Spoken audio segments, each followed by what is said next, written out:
যুবক, আর বৃদ্ধরা সবসময় বিরোধিতা করেছে। আপনি দেখেন হযরত ওমর রাদিয়াল্লাহু আনহু যখন ইসলাম গ্রহণ করলেন তার বয়স ছিল 26 বছর। একমাত্র আবু বকর রাদিয়াল্লাহু আনহু ছাড়া সকলেই ছিল যুবক ছেলে। ইসলামের হিস্ট্রি ইতিহাস পর্যন্ত করে দেখেন, ইতিহাসে বাঁকে বাঁকে আপনি দেখবেন যুবকরা সবচেয়ে রাসূলুল্লাহ সাল্লাল্লাহু আলাইহি ওয়াসাল্লাম সহযোগিতা করেছে, আর বৃদ্ধরা শুধু বিরোধিতা করেছে। আমি বৃদ্ধদেরকে অসম্মানের দিকে আমি দেখছি না, যেটা রিয়েল ছিল চিত্র, সেই চিত্রটা আমি তুলে ধরার চেষ্টা করছি। পৃথিবীর বিপ্লব যদি আপনি দেখেন, ফ্রান্সের বিপ্লব যদি আপনি লক্ষ্য করে দেখেন, সে ফ্রান্সের বিপ্লবে যারা নিহত হয়েছিলেন তার ভিতরে 95% ছিল যাদের বয়স ছিল 40-এর নিচে।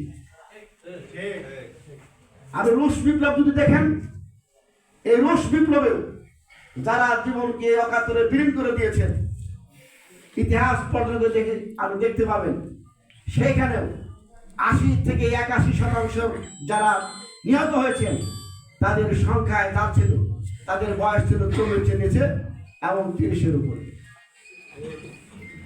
ইতিহাস পর্যন্ত আপনি দেখতে পান সিপাহী বিদ্রোহ যাদের দ্বারা সংগঠিত হয়েছে, উনি হিন্দু ভদ্রলোক ছিলেন বটে।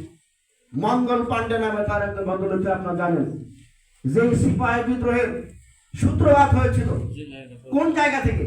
যে বন্দুকের কার্তুজে শুকুর এবং গরুর তোর মিশ্রিত কার্তুজ ছিল। ব্রিটিশদের ইচ্ছা ছিল যে শুকুরের চর্বি তো মুসলমানদের জন্য হারাম, আর গরুর চর্বিকে হিন্দুরা সবসময় হারাম মনে করে। অতএব হিন্দু এবং মুসলমানদের মধ্যে যদি বিভাজন তৈরি করে দেওয়া যায় তাহলে দীর্ঘ সময় এই উপমহাদেশকে শাসন করা আমাদের পক্ষে সম্ভব হবে। কারণ এই ভূখণ্ডে, আমরা যে ভূখণ্ডে বসবাস করছি, এই অঞ্চলটাতে মুসলিম সম্প্রদায়ের ব্যক্তিরা ছিলেন সবচেয়ে বেশি, আর ইন্ডিয়ান সাবকন্টিনেন্টে এই পশ্চিমার এই অংশে ছিলেন হিন্দুদের অবস্থান সবচেয়ে বেশি। এই দুইজনকে যদি তারা যে ডিভাইড অ্যান্ড রুলস পলিসি তারা নির্ধারণ করেছিলেন, ভাগ করে এবং শাসন কর নীতি, এটি যদি বাস্তবায়ন করতে পারা যায় তাহলে এই উপমহাদেশে দীর্ঘ সময় শাসন কার্যক্রম ব্রিটিশদের জন্য সহায়ক হবে। এটি মনে করে তারা বন্দুকের কার্তুজে শুকুর এবং গরুর চর্বি মিশ্রিত করেছিলেন। এটার প্রথম প্রতিবাদ করেছিল মঙ্গল পাণ্ডে, একজন হিন্দু ভদ্রলোক, তার বয়স ছিল 40-এর নিচে।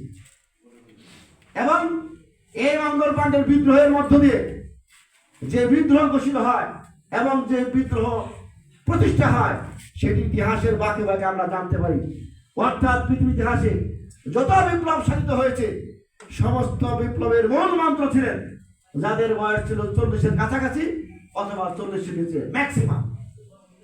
এটি প্রমাণ করে কোনো বিপ্লবিক পরিবর্তন সাধন করতে চাইলে, বিপ্লব করতে চাইলে, কোনো বিষয় পরিবর্তন করতে চাইলে, কোনো বিষয় গুণাকে একেবারে উপরে ফেলে দিয়ে নতুন কোনো প্রতিষ্ঠিত কোনো বিষয় করতে চাইলে যুবকদের কোনো বিকল্প শক্তি পৃথিবীতে আসার জন্মগ্রহণ করে না।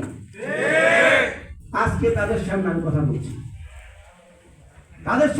বলছি, দীর্ঘ সময় মানুষ তাদের কথা বলার স্বাধীনতা থেকে মানুষ তারা বঞ্চিত ছিল না?